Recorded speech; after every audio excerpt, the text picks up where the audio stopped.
Welcome to EPG Pathshala. This is Professor Sirimavu Nair, Department of Foods and Nutrition, Faculty of Family and Community Sciences, MS University of Vadodara. In the last unit, we had learned about fluid medium existing in our body. Today we will talk about the transport system. So let's look into the transportation of various molecules across membranes. This unit has two parts, intra and extracellular transport. In the introduction, we would see how the system functions.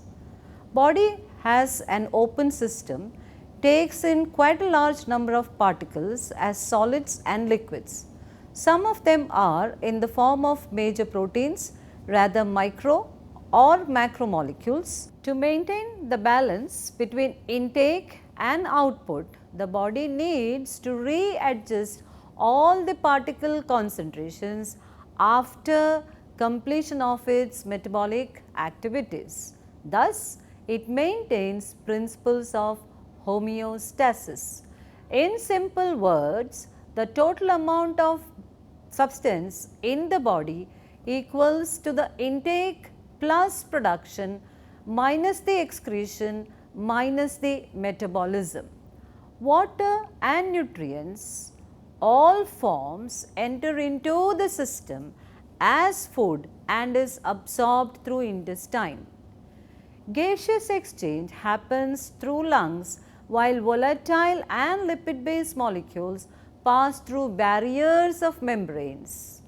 Further, it is compartmentalized as external and internal compartments. There is always an equilibrium maintained in the compartment. However, movement of nutrients, ions, etc. are in constant movement between the body and its compartments.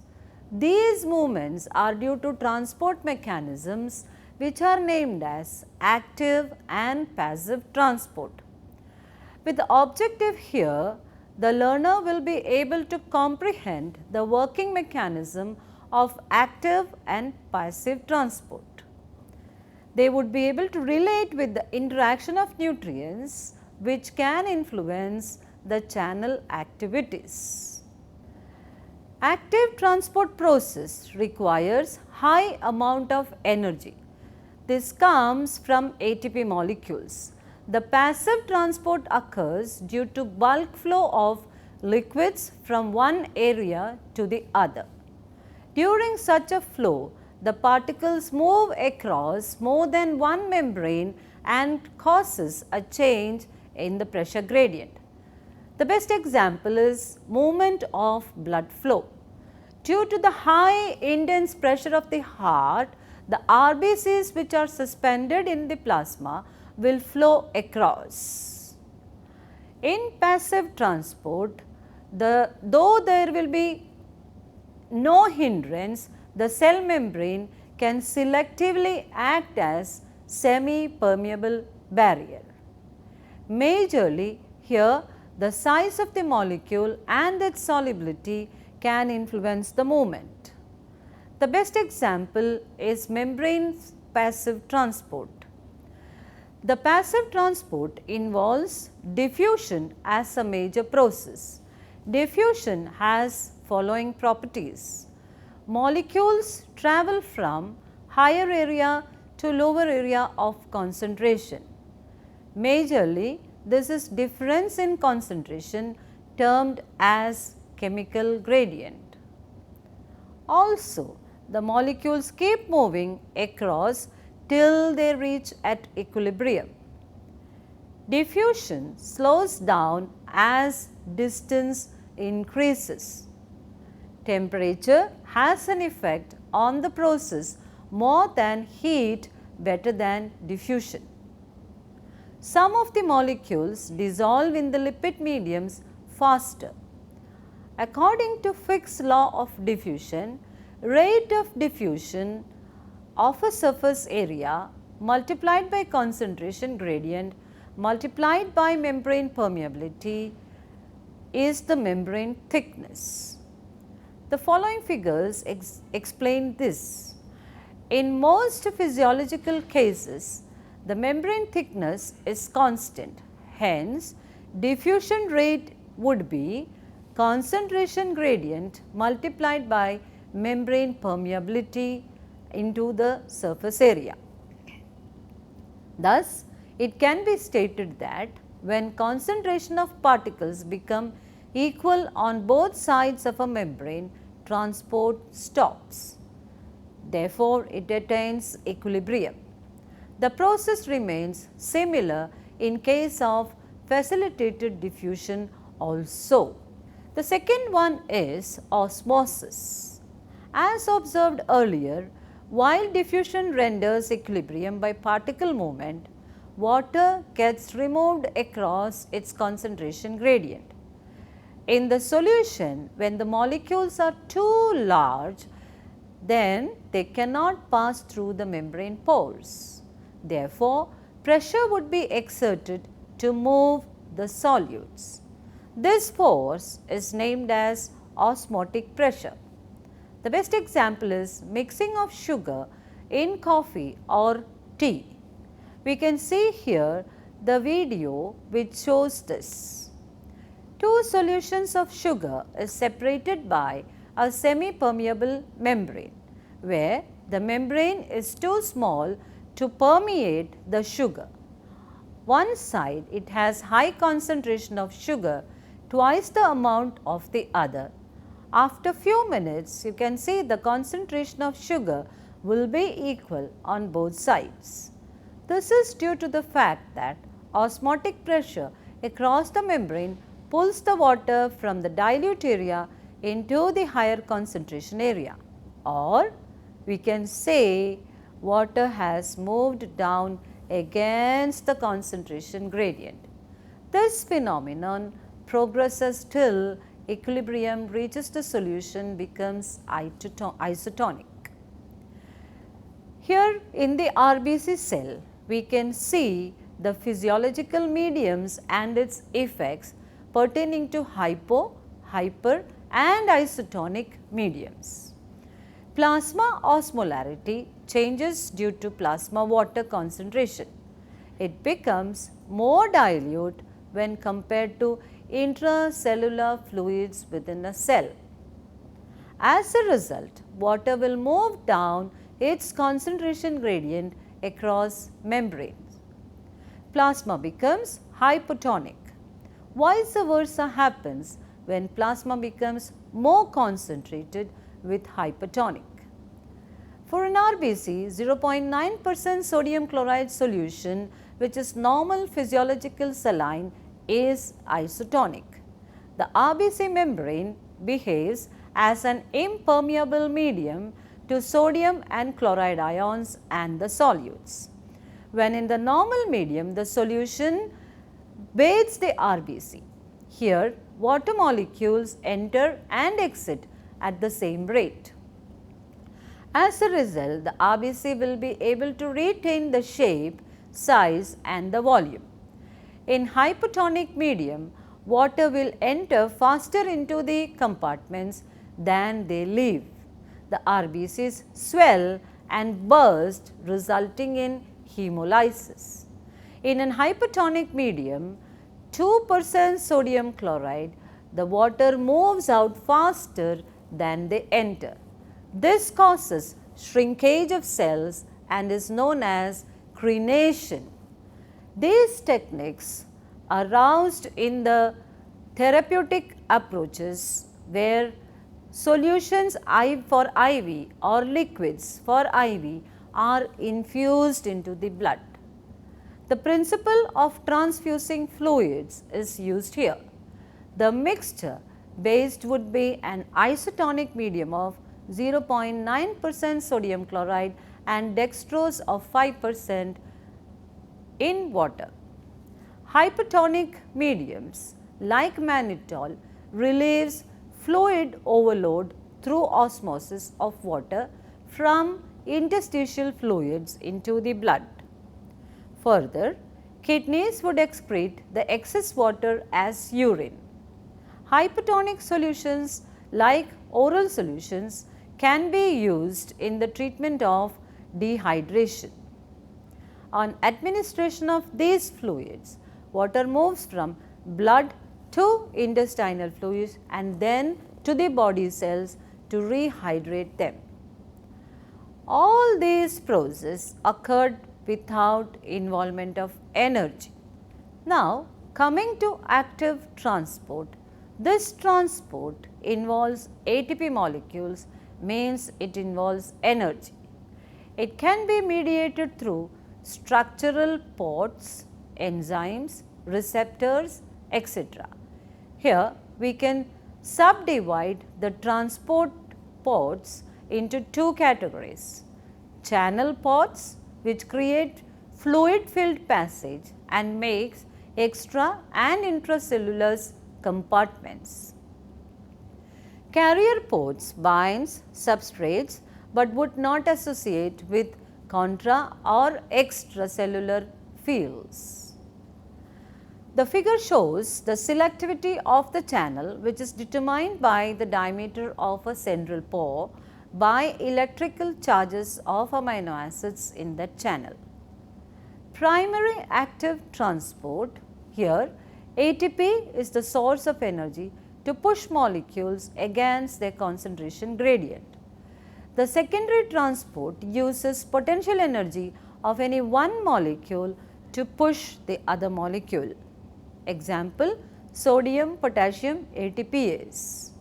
It is a sodium potassium ATPase pump where the ATPase uses energy from ATP to pump sodium out and potassium into the cell. Now, the mechanism of sodium potassium ATPase. This primary active transport has the mechanism with 3 sodium ions which will move from ICF, binds to the inner region of the membrane where ATP is used. ATPase helps and is phosphorylated. The protein changes the conformation. The 3 sodium gets released into ICF. 2 potassium ions would bind from ECF. 2 potassium is released into the ICF. The second example is using the mechanism of SGLT modes. This is a transport system which uses potential energy stored to move glucose against concentration gradient. The family of glucose transporters help in moving 6-carbon sugars such as glucose, mannose, galactose and fructose across cell membranes. Since they do not transport any unnatural occurring glucose molecule, they are highly specific for only naturally occurring 6-carbon sugars or hexose sugars. First isolation of GLUT was in 1980. Most important ones are GLUT 1 to 5. Of these, 1 is formed in most of the cells, second in the liver and kidney, third in the neurons, 4 insulin regulation in muscular cells and 5 as intestinal fructose transporter. Sodium binds to the carrier molecule. This will create a site for the glucose. The glucose binding changes carrier conformation. Sodium is released into the cytosol. Glucose follows. Thus, we can summarize passive transport does not require energy. The examples are of diffusion and osmosis. Active transport uses energy molecules to change the conformation of cells and thereby facilitating the molecules to move in across membranes. Now comes the second part, the vesicular transport. This uses smaller vesicles. This is a process by which bigger molecules move into a cell. It is different from phagocytosis in two ways. One, the number of the membrane pushes in creating a medium which is harrowed space and enlarges to form a vacuole-like structure. There is a possibility of pinocytosis to occur along with endocytosis. The process requires ATP molecules. There are two types of endocytosis. One, receptor mediated, and second is ligand mediated. The receptor mediated, the process occurs in coated pits which are coated with a protein known as clathrin. This protein is found in these pits. The following figures would show the receptor mediated endocytosis and exocytosis. Steps 1 to 4 are illustrating endocytosis and steps 7 to 9 show exocytosis. Segments of cell membranes are withdrawn as vesicles and reinserted during exocytosis. In the process is known as membrane recycling. The mechanism of its action is as follows. Extracellular ligands bind into the cell receptor. They form a receptor ligand complex. This complex travels till they find a clathrin molecule. Further, the membrane invaginates. It pinches off from the cell membrane from the top and becomes a small cytoplasmic vesicle. Further, the clathrin is released back. Inside the vesicle, the receptor and the ligand would separate. It leaves the ligand again and the process would continue. This is known as membrane recycling. Now, the ligand which are used in endocytosis can be recycled. Here, the vesicle moves along with receptors, attaches itself and further fuses with the cell membrane, or it can be taken back by exocytosis. The extracellular surface of the cell membrane becomes inside area of the vesicular membrane. The receptor mediated endocytosis helps in transport of hormones, growth factors, antibodies, plasma proteins that can serve as carrier for iron and cholesterol. Few examples are epithelial transport. Epithelial transport is the movement of molecules across an epithelium. There are two types of transport. First, paracellular transport, where the transport of molecule is through the junction between the adjacent cells, and second is transcellular transport, where the transport is through the epithelial cells by themselves. Movement of water or ions and a few small unchanged molecules by the paracellular pathway is facilitated by some junctional proteins.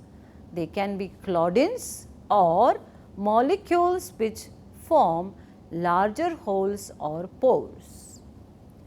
Movement of substances by the transcellular pathway involve a combination of active and transport mechanisms along with passive mechanisms by which they cross two cell membranes. Transepithelial transport of glucose from lumen of kidney tubule and intestine to the extracellular fluids is illustrated in the following figure. Transepithelial transport of glucose, the process involves indirect or secondary active transport of glucose across the apical membranes and glucose diffusion across the basolateral membranes. The SGLT carrier movement of glucose from the lumen into the epithelial cell is facilitated by this molecule. The concentration of glucose is low in the lumen, so it utilizes the energy of sodium ions to move into the epithelial cells to maintain gradient concentration. The second, the GLUT transporter from the basolateral membrane of the epithelial cell, and the glucose moves to the ECF by facilitated diffusion from GLUT transporter following its down regulation on the concentration gradient. The third is sodium ATPase movement, where removal of sodium from epithelial cell is important and essential to maintain the sodium concentration, where the gradient would be there in order to absorb more glucose inside. Hence, the sodium potassium ATPase pump and the sodium of the cell would use the energy from ATP and maintain the sodium concentration low in ICF. Now comes transcytosis. Molecules that are too large to be moved by the transporters can be transported across the cell by transcytosis. It involves three processes: endocytosis, vesicular transport across the cell, and exocytosis. These figures show how this happens. Transcytosis across the capillary endothelium, where plasma proteins are concentrated in receptor which is known as caveolae, which then undergo endocytosis and forms vesicle. These vesicles across the cell help to form cytoskeleton.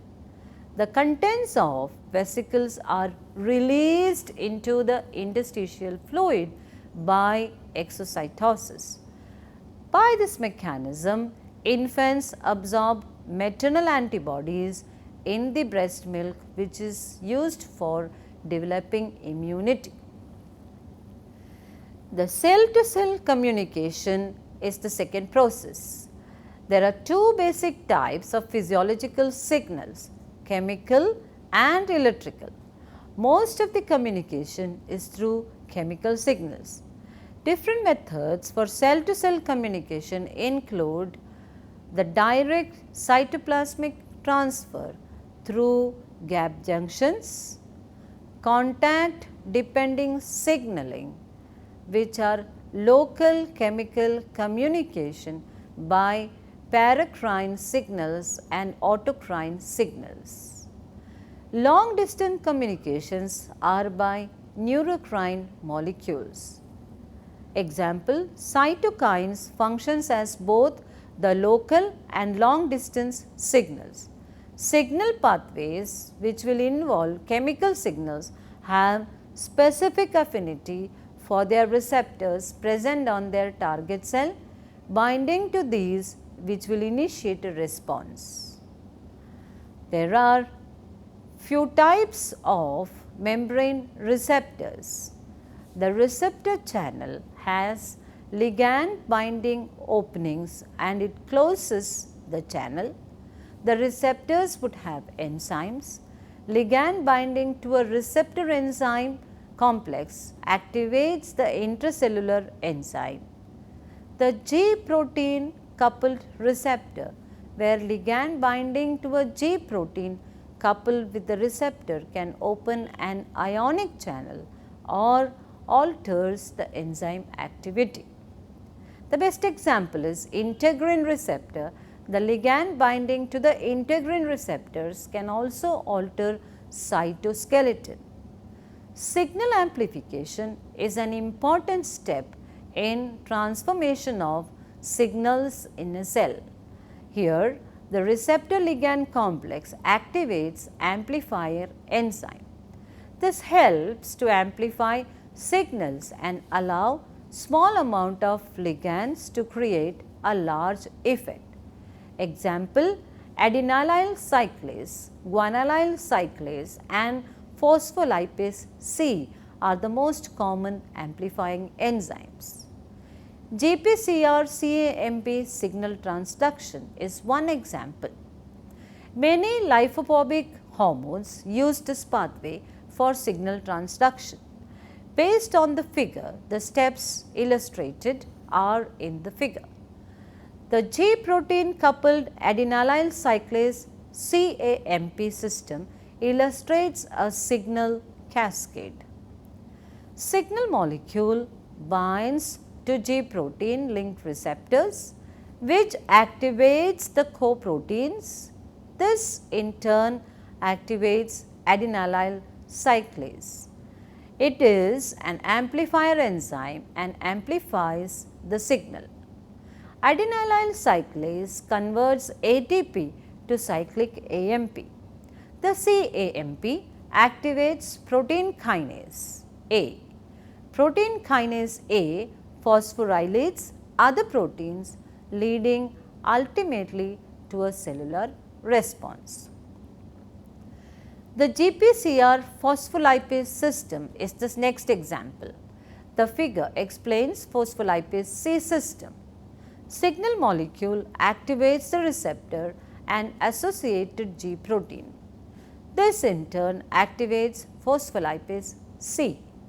Further, this phospholipase C can act as an amplifier enzyme, which on binding the G protein coupled receptors convert it into two lipid derived secondary messengers, the diacylglycerol DAG and inositol triphosphate IP3.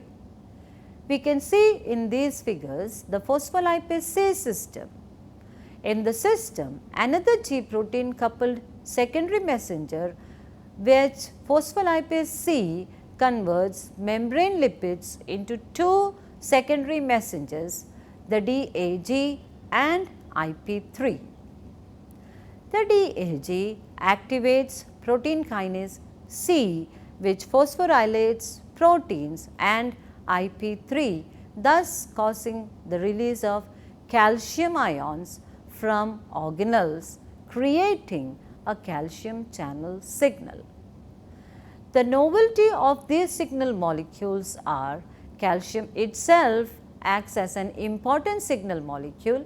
It enters the cell either through voltage gated calcium channels or through ligand gated or mechanically gated channels. The calcium ion binds with specific calcium binding proteins called calmodulin and gives different responses in the cell. This figure explains the binding process. Calcium acts as an intracellular messenger. Calcium signal occurs in the cytosol. The calcium enters the cell or it is released from the intercellular sources.